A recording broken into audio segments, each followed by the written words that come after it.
And welcome to another episode of DIOTALK. I'm DIOTALK. My guest of the evening is a science and science fiction author, molecular biologist, and microbiologist as well. Ladies and gentlemen, give a warm welcome to Richard Anderson. Welcome to the show. How are you? I'm great. It's been a good day here in California. The weather is, well, it's in the mid to high 70s today. Oh man, how I wish I was over there right now. Over here we're getting snow and more snow. I'm on the east side. So Richard, what inspired you to write your books? Right now, you're focusing writing on your third novel. What inspired you? What got you into writing science fiction? Well, it was my science book on evolution. That was the first book, a nonfiction book that I wrote. And I wrote that book because I had retired and I was thinking about the book. And actually, we were in Australia, New Zealand on a cruise. And I started jotting down some notes, and we came back. Believe it was March of 2020 to the COVID lockdown. Hmm. So, so there wasn't much to do. We couldn't go to restaurants or whatever. Everything was pretty closed down. So I started doing my research and serious writing at that point. And I wrote that book basically to answer some questions I had to fill in some gaps in my knowledge. Well, that book is called The Evolution of Life, Big Bang to Space Colonies. So I wanted to show how the way the universe formed, the way matter formed and energy, how that led to life, and then how life forms evolved, how they ultimately became human, became us, and um, and I ended up like, where are we going? Okay, we're now at the present. What's our future? And it doesn't look real good for our planet right now. We're not doing the right things. And it doesn't look like I'm kind of pessimistic on that. I think we're going to have a catastrophe, a cataclysmic event that's going to, before we wake up and decide that we need to make some serious changes. We're really good at crisis. Humans are good at dealing with crisis, but long-term, slow change, it's hard to recognize. And Yeah. that's the way we evolved. We evolved to react to acute situations. And so when I ended up that book, I started looking at what is the likelihood that we might one day live in space and habitats in space? What would that entail? So I ended that evolution book on that note and published it. And then I started thinking about more and more about living in space.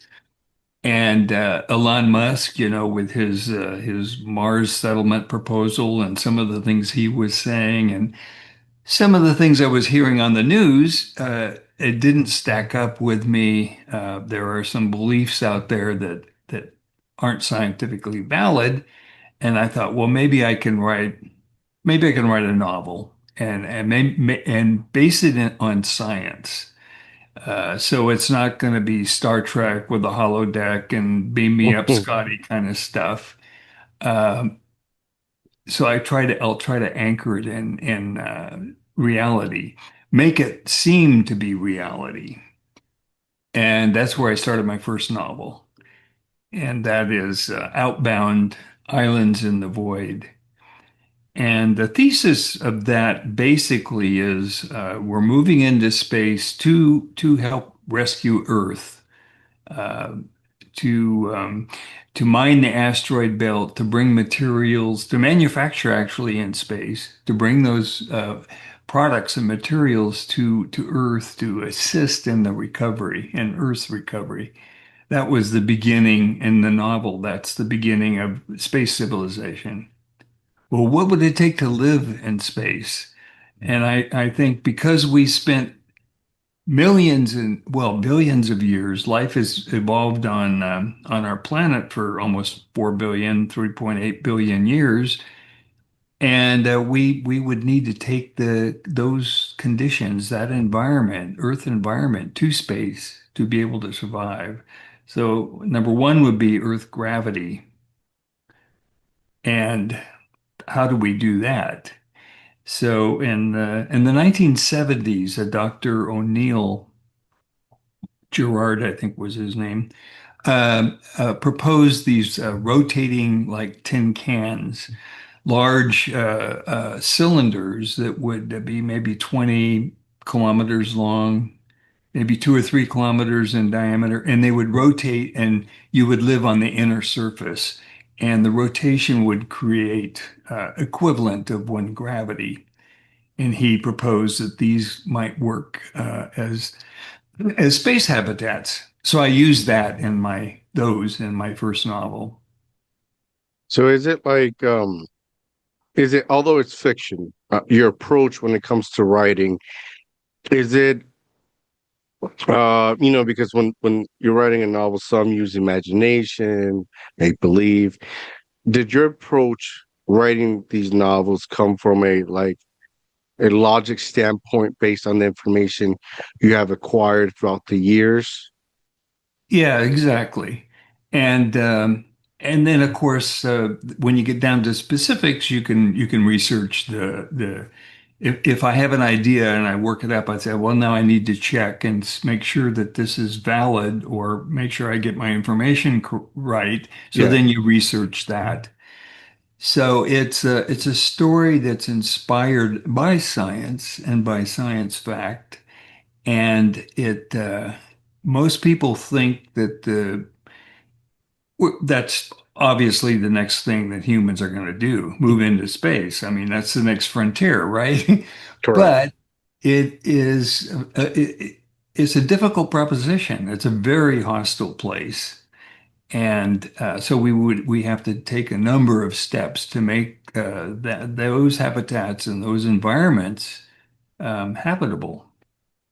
So when you're in space, you can create one gravity. Now, when you're on the surface of the moon or you're on the surface of Mars, the moon is 1/6 Earth gravity. The Mars is about 38% Earth gravity.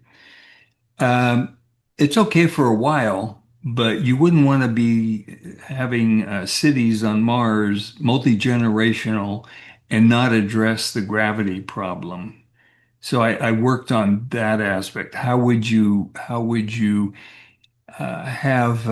work? you have offspring that Mhm. wouldn't be weakened because of the lessened gravity? How would you have normal children? Uh, how would that happen? So I invented some things. And Some the first concepts. was a rotating satellite that I called the Martian Rehab Orbiter. And so people would periodically, once a week, once every other week, depending, would go. It would like it's like a spa that was orbiting the planet. They would go up there, and they would have gyms and dance halls and theaters, but it would all be in at Earth gravity, and they would rehabilitate. They would their muscles would get exercised. They would. And if they gestated, if a woman got pregnant, she would have to be, for her entire pregnancy, be at a standard gravity, Earth gravity. That's just some of the science that's in the novel. So how would you achieve those things? And then food supply. How would you do that? How would you have enough energy? Which mainly we're talking about electricity, and then building a story with the people. And I also brought AI, artificial intelligence, and artificial sentience into the novel because we're going in that direction with our AI. So what would that look like 250 years in the future? Would we have robots that were self-aware? Would we have virtual beings that were self-aware?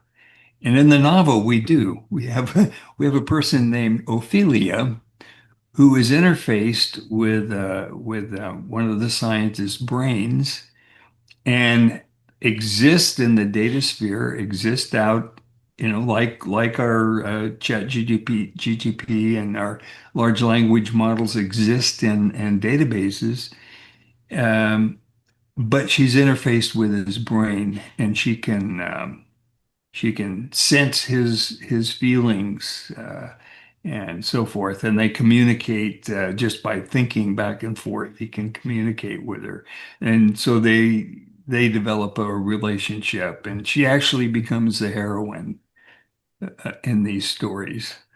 Well, quite very interesting in the way you have structure these stories because like one can read them and use your ideas for reality. You know, what you bring forward, like you explain in your first book, or like concept or ideas or situation that the common person would not know of, you know, because we all live in this fantasy. Well, majority of the planet lives in a fantasy. It's like we're going to space, we're going to Mars, but we're not taking consideration all these factors. right. And it was using the science I felt like I could create an experience, something that actually feels real because it is grounded in science. Something for example, on Mars, the second book, Outbound Meta Mars, there's a rift on the planet around the equator that runs about 4,000 kilometers long. It would make the Grand Canyon look like a scratch. It's so huge. It's up to 10, 20 kilometers wide in places, 2, 3, 4 to 10 kilometers deep. So in the story, I'm covering that with a roof and regolith from the Martian surface. Like you use robotic bulldozers and you just plow all of these rocks and the stuff that's on the surface of Mars. It's called regolith because it's not soil. It's dead, ground. So you create your cities under this. It protects you from cosmic radiation. You can add an atmosphere. You have artificial lighting, and so forth. And but the surface, a lot of the mining on Mars, and in that novel, a lot of the mining is all of it is robotic because the surface is very harsh. You would wear a spacesuit, but you would still be exposed to ultraviolet light. You would be exposed to cosmic rays. You wouldn't want to be out there for very long. Yeah. And a spacesuit also is very cumbersome. You wouldn't be a very efficient worker, but you could build robots that would go around and do all of this stuff, and they don't care if it's only 1% Earth atmosphere and it's very cold and there's Mhm. dust all over the place. That the dust on Mars is kind of like bleach. So Mm. it's very toxic and it destroys organic molecules. It destroys any living thing that it comes in contact with. Now, if you got it on your skin or something, it's not going to destroy you, but it is toxic. So that's another factor. If you're out on the surface with your spacesuit and then you come back into a habitat, you would need to vacuum all of this toxic dust off Yeah, you your would need a suit. compartment to Yeah, you need basically, it right. Yeah. yeah. Now these are actual facts, correct? Yeah, Or these are it, facts and then I build the story and the life, how people live on top of I construct an environment that will support people. And in fact, in Valles Marineris, which is this canyon, this 4,000 kilometer long canyon on Mars. It's called Valles Marineris. So I'm using real names that that are on Mars or or in the asteroid belt, there's a mining operation at Ceres, which is a planetoid in the asteroid belt. And so I'm using the names and trying to And imagine how it would be to actually be there and do that. Um, but in Valles Marineris, then we can create forests, small forests. We can yeah, create little small lakes, but it is 4,000 kilometers long and quite wide. So there's a lot of room to recreate a Earth environment, but we're only at 38% gravity down under there. Uh, so then I invented something called towers, and and so you live in these twirl. That would be like a high-rise apartment, except they're round and they rotate. And combined with 38% Martian gravity and the rotation of these things and the angle that they're rotating at, you could create the equivalent of one Earth gravity. So people would sleep and live in these things and spend most of their time in the twirl towers. Meanwhile, the environment outside is not impacted severely because people have a limited time that they're out and about in the parks and in mm, the little lakes and so forth because they're at lower gravity out there. But can you imagine playing a game of football out at 38% gravity? yeah, How long is your football field going to be? How far yeah. can you throw that ball? So there's some interesting ideas. In fact, in the Metamars book, toward the end of the book, there's I invent these aero cars, which are like choppers, Hmm. and there's a race that occurs in the end, and robots are flying some of them, and humans a couple of them, and they're racing through Valles Marineris. Well, they can do that because they have one atmosphere, one Earth atmosphere, and they have only 38% gravity, so they don't have to lift against a full Earth gravity flying these things. So you can play around with some of the features like that, some of the features of Mars. Hearing you speak and describe these ideas based on factual information, like what is, and I know this is jumping off the top of it. I'm super curious for your opinion, and like why is it so important? Like the obsession of going to Mars when everything it's against the human being, right? The human race, like everything, it's it'll take an enormous amount of time for those things to develop. Absolutely. Well, I think and that's part of the story.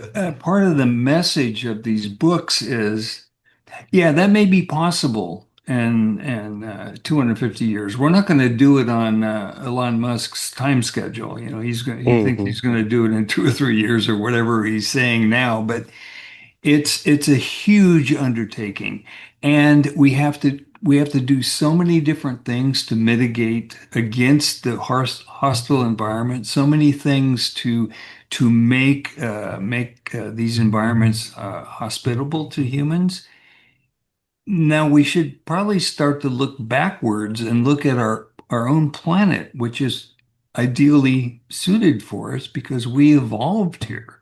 And in the first book, The Evolution of Life, I speak about I'm a holder of the theory, the rare earth theory, which is our planet Earth may be unique in the galaxy. It may be very rare in the universe because it was created under very special circumstances by the collision of the original Earth and another planet called Theia in the orbit of Earth. They collided, became molten, spun around the Earth. It caused the Earth to tilt 13.2 degrees. Um, this mass spun off and formed our moon. Our moon is very important to the evolution of life on Earth because it created tides, an intertidal zone that helped life move from the seas to the land. It when the moon spun off, it left a lot of the heavier elements, a lot of radioactive elements, iron and nickel. It left a lot of those heavier elements behind, which became part of our Earth core. So we have a molten core. Interior of our planet is hotter than the surface of the sun, and it's persisted for 4 billion years. Um, Whereas Mars originally had a molten core and a magnetic field, but it cooled because it didn't have the heavy elements, the mass that Earth has. So of all the inner planets, of all the rocky planets, including the moon, Earth is the most dense, and it's because of that collision. So when planetary systems form, we don't know how often that event that happened here would happen in other the formation of other solar systems. We don't know if that would how frequently, if at all. I mean, that sounds to me like it was a pretty one-off event where you had this planet collide. So how do we know that? Nobody was around to see it, of course. So how do we know that that was the most likely thing that happened? Well, when I was in grammar school, I had a teacher, I was like the second grade. She was very interested in space travel. And I remember her talking about the formation of the moon, and nobody understood how did the moon get there? Our moon. It's too large to be captured by coming from the outer solar system or anywhere else and orbit the Earth. It's too large. It would swing right by the Earth. It's too massive to be captured by the gravity well of Earth. The ratio of the two bodies isn't great enough. So Earth could not capture it to orbit. So there was some scientists got together and put together a computer model, and they looked at the moon, its position. It moves a little further out from our planet every year. It constantly is. It's spinning out, so it's getting further away gradually, a few inches or whatever it is a year. It's not a big movement.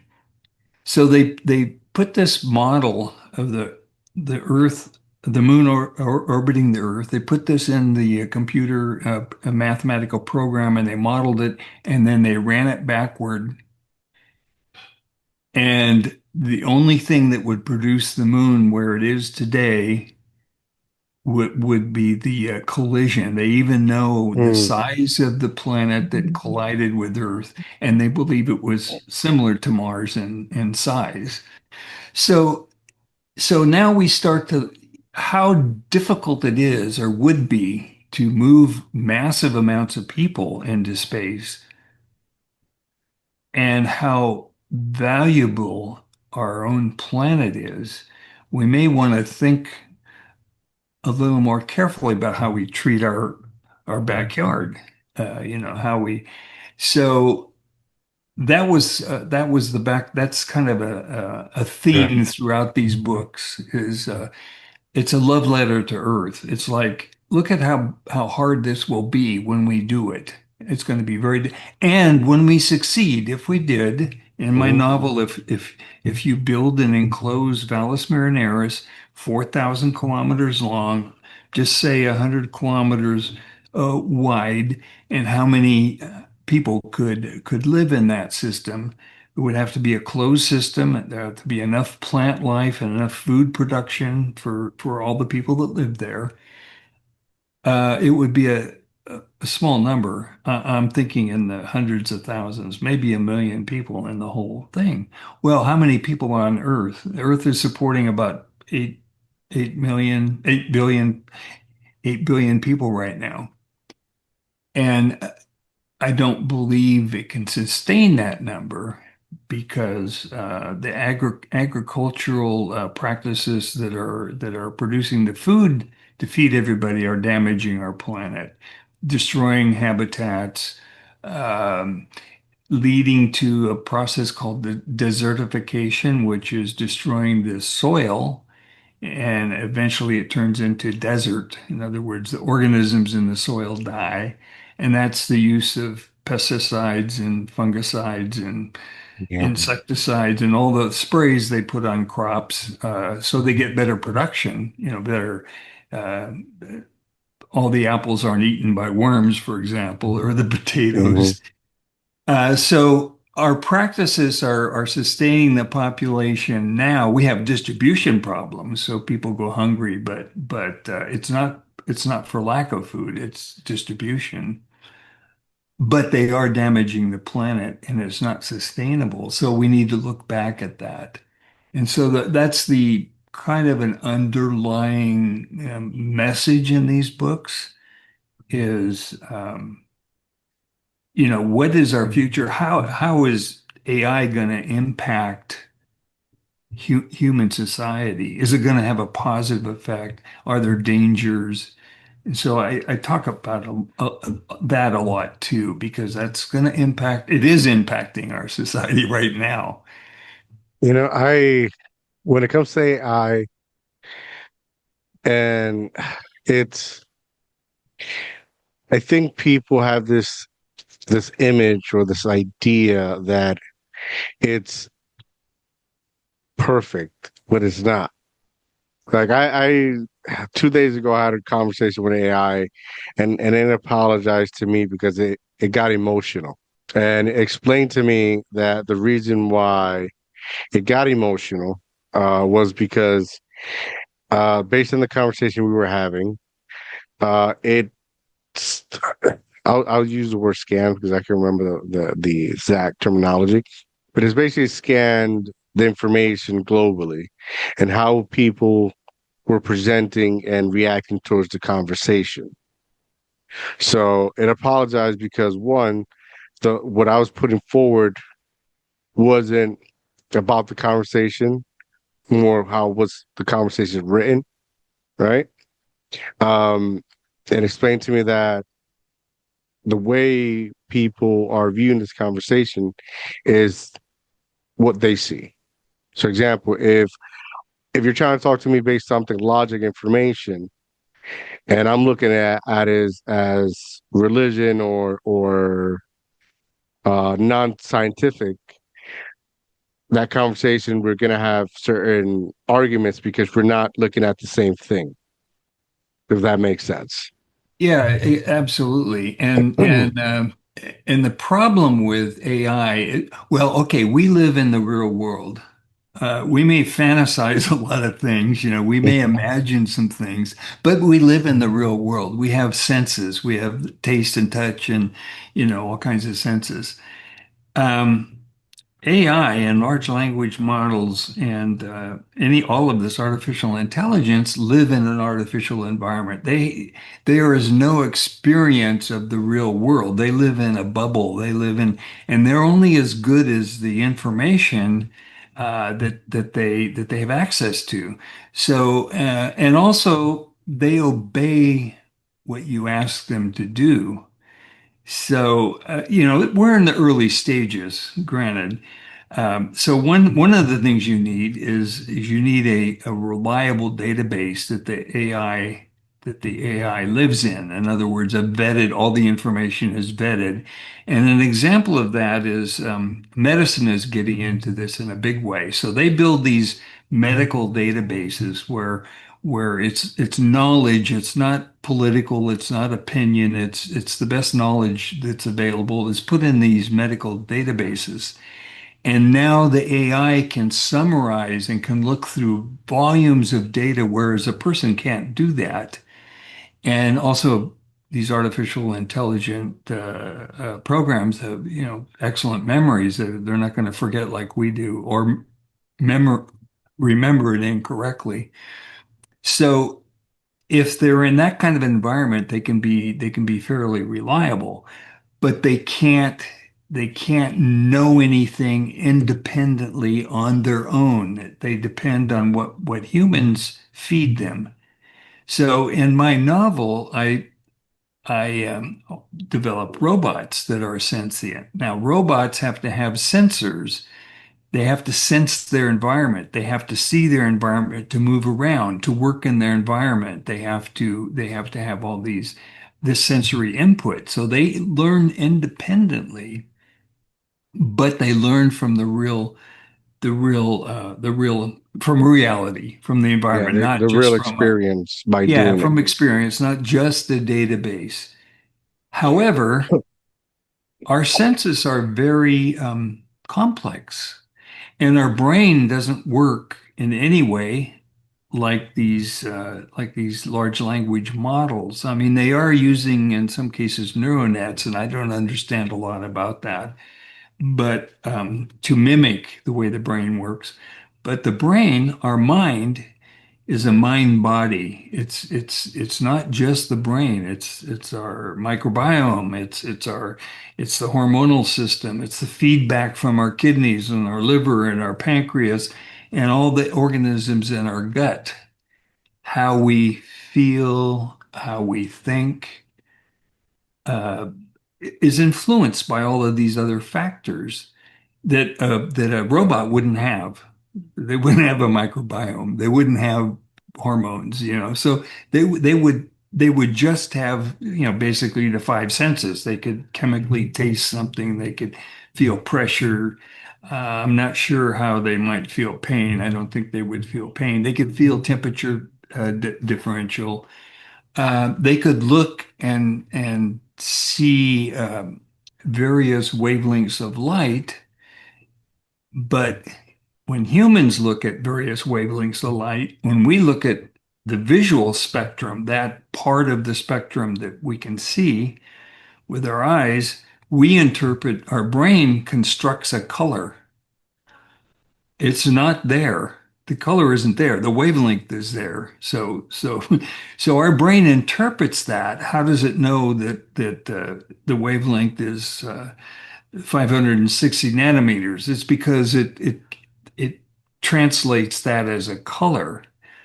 And the longer wavelengths are like red would be on the longer wavelength. Purple, blue, violet would be on the lower, smaller wavelength. So that's a construct. How would that work in an artificial intelligence? How would they look? How would they see these different wavelengths? They could sense them. You could build sensors that would detect these various wavelengths. We have that in analytical instruments. I come from the laboratory and we use that all the time. Hmm.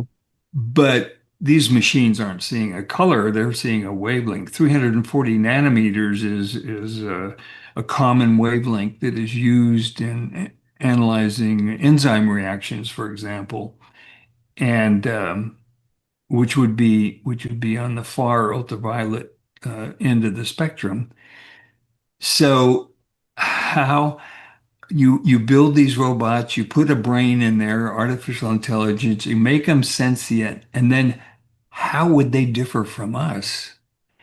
And they could be made very powerful. You make them out of steel, titanium, whatever you want, and they could become very, very powerful. They could outthink us quantitatively. They could outthink us. Maybe they wouldn't have the imagination we have, but they could calculate. They could very very quickly. They could outperform us in a lot of ways. Would they be a threat to us? And so I talk a little bit about the dynamics of because people fear. What if what if it becomes they become our overlords? What if they become so strong, so intelligent, so efficient that they become our overlords? Definite possibility. Where where does that leave us?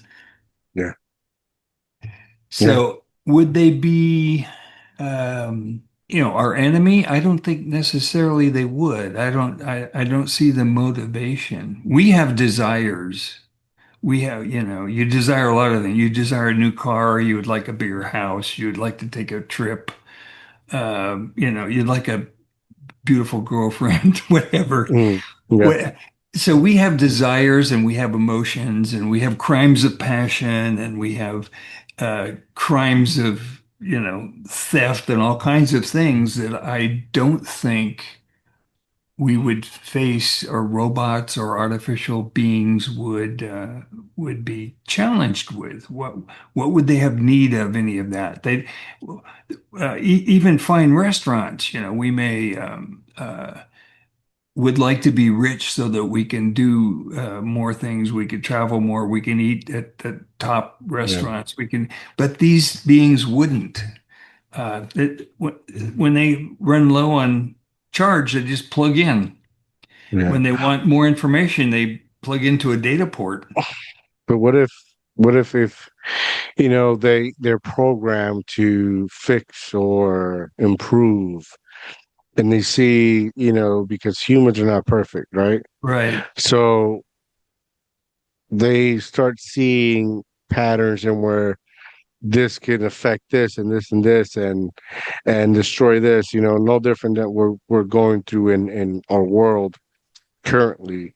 They to fix it will have to stop or remove, you know? This is Ophelia, and she becomes the protagonist. She's the heroine of Mm, the of these books, and she we have laws, and they're not always followed. And we make decisions, political decisions, which become more and more problematic as our society becomes more technologically advanced. We have politicians making decisions that they shouldn't, that they have no knowledge, they don't have the ability to really analyze what the decision should be. So society will have to change as our complexity continues to increase. So, in other words, we've seen the courts make decisions on public health, and these judges are have a legal background. They don't have a medical background, so they're making a legal determination on a medical or scientific a problem. Government and politics they make decisions on environmental issues, and there are forces that are working, economic forces that are working against environmental solutions, mining interests, big oil, timber industry, all of these commodities that we need to live and survive, to build houses and so mhm, forth. And it's an economic issue for the companies and for the employees of these companies. So these forces are in conflict. And we may pass laws we don't know, there's unintended consequences. An example would be, I don't know, some years back, the government decided that they wanted to tax the wealthy. They wanted to, these people were making so much money.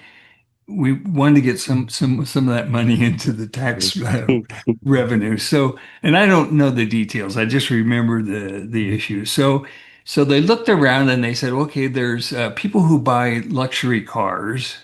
We'll add a luxury tax to that. So those people who buy those cars they can afford it and they can afford to pay an extra 5% or whatever it was.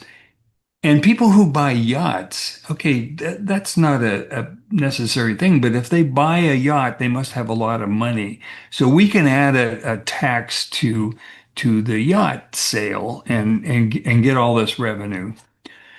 And therefore the people who have the money will pay more in taxes. That isn't what happened. What happened was uh, the people who built luxury cars and the workers who built yachts, the shipyards that built these boats, lost their jobs. The industry was shut down. Nobody was buying them. So if you were rich and you wanted, you could charter a yacht. You could charter a yacht with the crew, and so you didn't buy them. So the effect of that was the unintended consequence was is they shut down and the sales of luxury cars and yachts, and they hurt the little guy, not the wealthy. The wealthy was fine. They could still take a trip on a yacht. They could still lease a car or, you know, Yeah, they had go options. go to Hertz. So one of the things that AI could do is analyze whenever the government proposes to do something, the legislature proposes a bill. One of the things that potentially, in my mind, that AI could do would be to look at that and then to analyze that for unintended consequences. Because we're not very good about thinking about all we have an objective and we think, Pros okay, and cons. that's all we see, but what else could happen by taking this action? So I think, it could help us in those areas. Now, in the books, Ophelia, in a sense, becomes a police force on the database. She cleans it up. If people put false information out, they could be fined, or they could be removed. They could be lose their access for a period of time or something. It would be policed and enforced.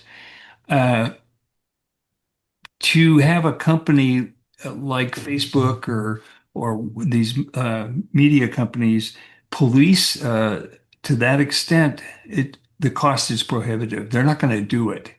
It will cost. How many people would they have out there? Every time someone posts something, they would have to see, is this correct? Is this, is this and either tag it or rate it or give it a review. And they just aren't going to put the manpower into doing that. But if you had an artificial intelligent program working on that, just running through your database, and when somebody entered something that didn't look right, they could analyze that and compare it to other information and flag it, and maybe a human could review that, or maybe if it was sophisticated enough, it would either put a little editorial comment in there. This person, what they say is not true, or this part of it isn't true, or something. Yeah. So because art, bad information or fallacious information is damaging to society. We use information to make decisions. If the information isn't valid, we're not going to make a good decision. Yeah. Or is it, if their information is based on convenience, because not every, politician has our best needs first. Exactly. So there's the human motive. Yeah. What is your motive? Is it self-serving? Do you have relatives you're concerned about, Hmm. or what is there a benefit to you if you make the decision one way or and not another way? With an artificial being or an artificial intelligence, you don't have that factor. They would basically be neutral on anything. They just look at the information. They have no axe to grind. Yeah. So, in a sense, it could be a very positive thing. Yeah, I agree. It's all how it's being utilized. Yeah. Um, you're currently working on your third book, right? The series. The third book, yeah. So what can we await for what contains the third book? Well, okay, the first book is our a movement into space, part of our society, and the people that initially go to space would be engineers, scientists, biologists, and it would be followed by social scientists, teachers, musicians, the whole realm of society. But initially, it would be the STEM people, the mathematicians, engineers, and those people. And they would be selected out from the population on Earth and screened. So they could develop some solutions on how we could improve food production. It's a big part of the books to produce more food for the people on Earth. Well, that initially it would be for their space islands, but um, could remove toxins that you're starting over basically. So let's not include heavy metals. Let's not include forever chemicals, pesticides, fungicides, parasites. If we're starting over, let's use all the good stuff only. And uh, and then gain a lot of knowledge about ecosystems and how to build efficient and effective ecosystems, bring that knowledge back to Earth and develop economic system that would not be like our current economic system, which is capitalism, because capitalism has had a good run. I won't argue that, but we're reaching a point now where the companies are, uh, they're not serving the customers, maybe somewhat. What they're serving is the shareholders. They want to make sure that the bottom line is solid so that the shareholders benefit. An example of that is our food industry, where they use genetic engineering to increase crop yield. And it sounds good, and there can be a lot of positive things that can be done to improve our food using genetic engineering. But you have to follow the money. So these large companies are financing the research, and what they want is they want more production at the other end. They want more money to the bottom line. So they're looking at more corn per acre, more wheat per acre, more rice, so forth, and more potatoes, less damage by insects and fungi and whatever attacks these our food supply. So they genetically engineer them. So, for example, potatoes can be engineered to produce fungicides and pesticides.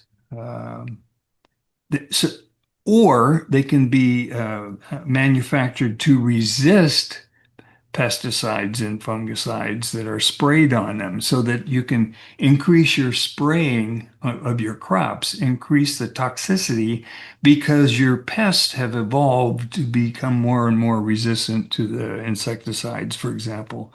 So so they're manufacturing these food products to either produce these toxic substances so that the pests don't bother them, or to become resistant to them so they can use heavier, larger, stronger amounts of toxic materials on our food. That's a direction we don't, it's getting worse. That's a direction we don't want to go. So you have to look at our economic system that rewards uh, the bottom line, rewards the shareholders and not the people they're serving. We see that in the pharmaceutical companies too. We saw that with the Vaccine. yeah, yeah. Uh, let's make some drugs that you're going to get hooked on, and then you're going to have to keep taking, and we control the price and the patent, and and you can't the pain medication was effective at first, but it becomes addictive, and you can't get off of it. So that and we know about the lawsuits involved with that. But the motivation was not for the public benefit. It was for the Yeah. bottom line. So our economic system would have to change. And I don't get into that overtly, but that is part of the story, part of the background. And we develop a lot of knowledge by settling in space and bringing that knowledge back. But it's not just knowledge. In the 60s, I believe it was, when NASA was first assembling a space program, um, they commissioned a study on the resources in our solar system. And they looked primarily at the asteroid belt, but they looked at Mars and the moon and other objects out there, moons of Saturn and Jupiter and so forth. And they determined there's a tremendous amount of material out there that could be used and not produce problems on Earth. You can not only that, the asteroid belt, it's three main belts, and they're already separated out as to the material. The sea asteroids, which are carbonaceous. That's the furthest orbiting band of asteroids. The center one is the M asteroids, which are metallic, nickel and iron, and the inner ones are S asteroids, which I think they call it S. Anyway, it's rocky material. So you can mine those, and that's what we do in the first novel, is we're sending those components of asteroids from the asteroid belt back to some space islands near in Earth orbit, and they're being processed there by robots, and then they're sent down to Earth, already processed. You don't have to have a extensive mining and a bunch of stuff like that. And the food production is developed. We have the technology today, but it's scaled up and developed where you could feed large populations with with little damage to habitats. And so on Earth, you could start to recover some of the habitats we've destroyed. We're going to lose a lot of species. We are right now. Um, but there have been extinctions in the past. That doesn't necessarily, it's our loss, but it doesn't necessarily, it's not catastrophic. Yeah. It won't end life on our planet. Yeah, but also cloning animals. So, who knows? Just in real life. Well, you can, yeah, actually, theoretically, you can store DNA information on computers and then Yeah. regenerate the animal genetically. You need to have a living animal that's similar, but so that's they're creating database. They're actually freezing embryos in some cases. The zoos are doing a lot of work in this respect. So in the first novel, Islands in the Void, I described the Amazon because it's kind of a flashpoint with me and with a lot of people because it's being destroyed at such a rapid rate, and it's the benefit of Yeah. its the benefit gained is it's not there. The jungle is being burned down, uh, chopped and fired, burned, and then soybeans are planted. And then the soil is so weak, so poor that you get a crop or two, and then you have to start bringing in the fertilizer.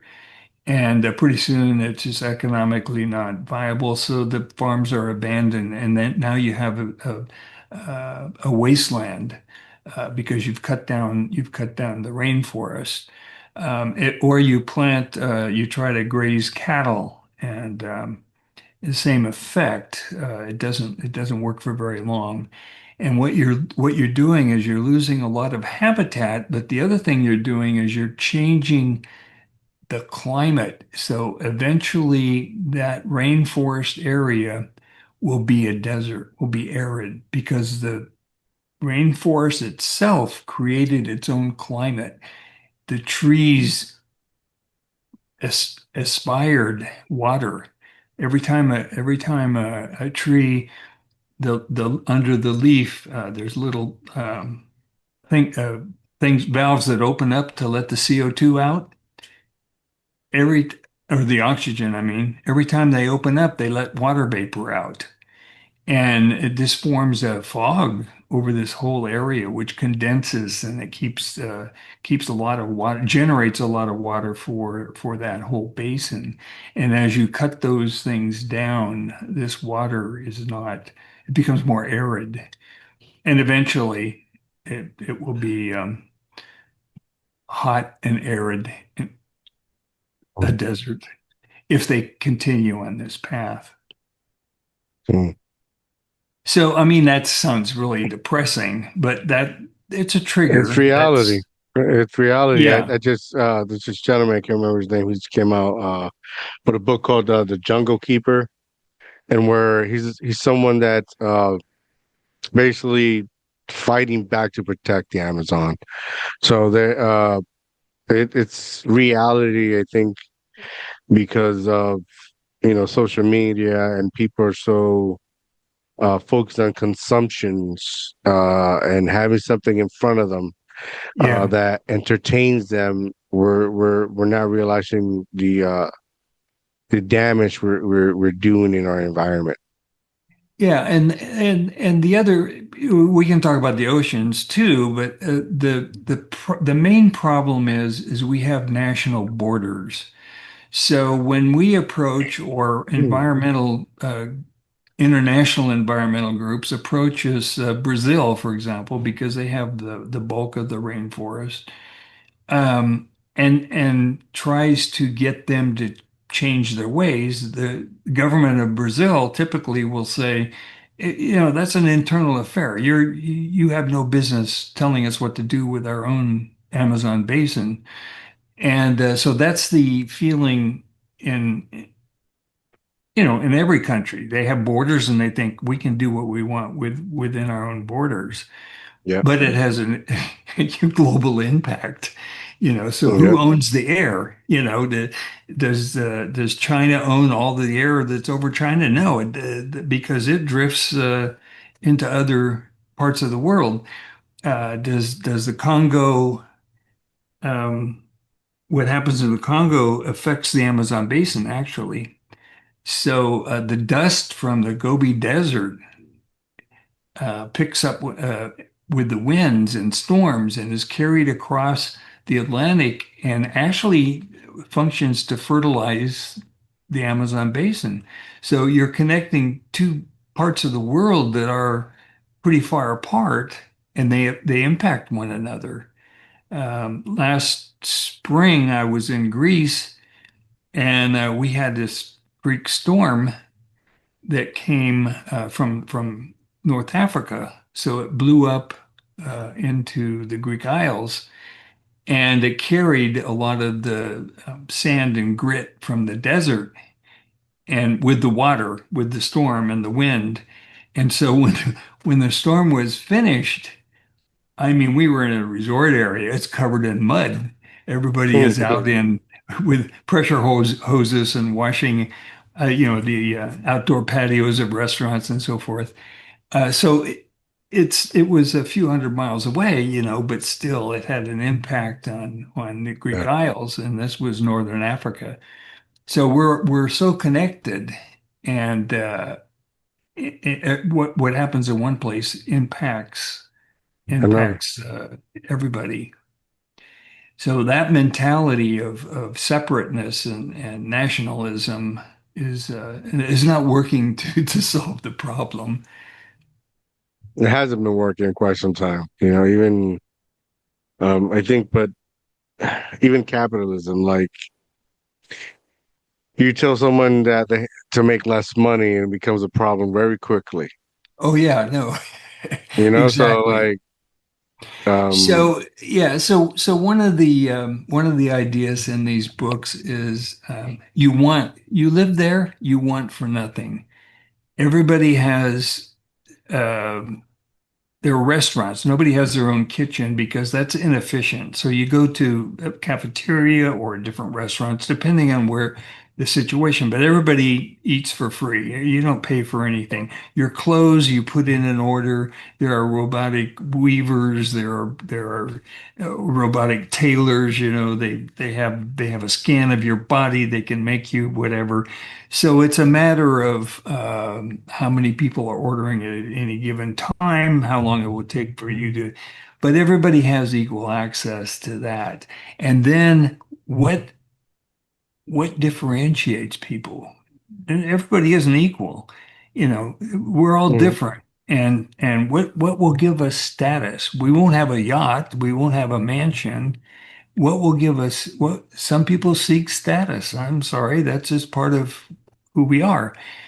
Well, in the story, in the books, what gives you status is your value, your contribution to the society.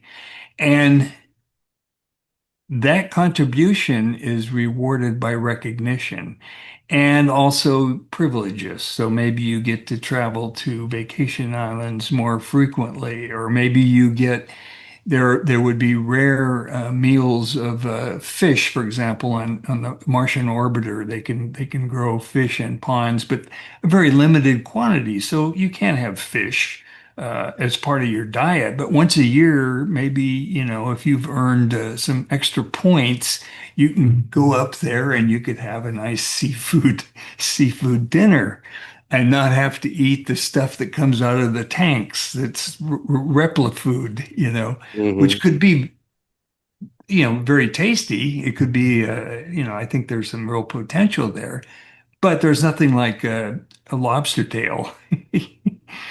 I hear Uh, that. so yeah, you would have to have a stratification or the capability for society to stratify because it's going to. They're going to be people who are scientists and professors and doctors, and there are not going to be a lot of people who clean the toilets because that's going to be robotic. It's going to be automatic. So it would be a whole different society, a different concept. We think today that everybody has to pull their own weight.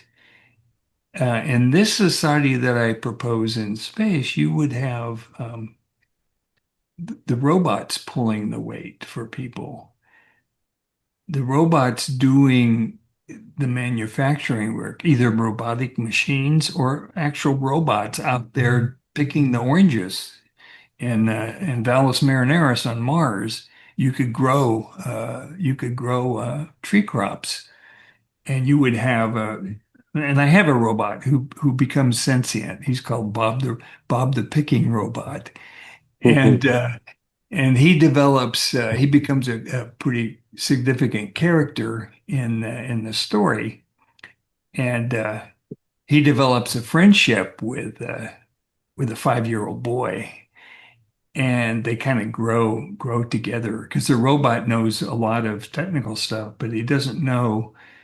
Well, he lives in Valles Marineris. He doesn't even know that there are stars out there until he's shown stars because you're living in an enclosed an enclosure where you can't see the sky. So, things like that.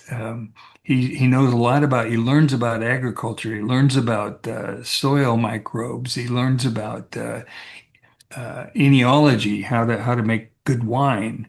Uh, he but he doesn't know there are stars in the sky. He doesn't know, because he's never experienced it.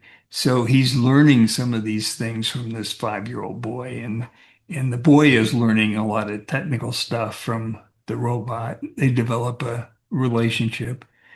It's a fun read, actually. It was fun writing. Well, I hear that. Last question before we go. Have you decided a name for the third extension of your series? Can you I have share it, a or you're still working on it?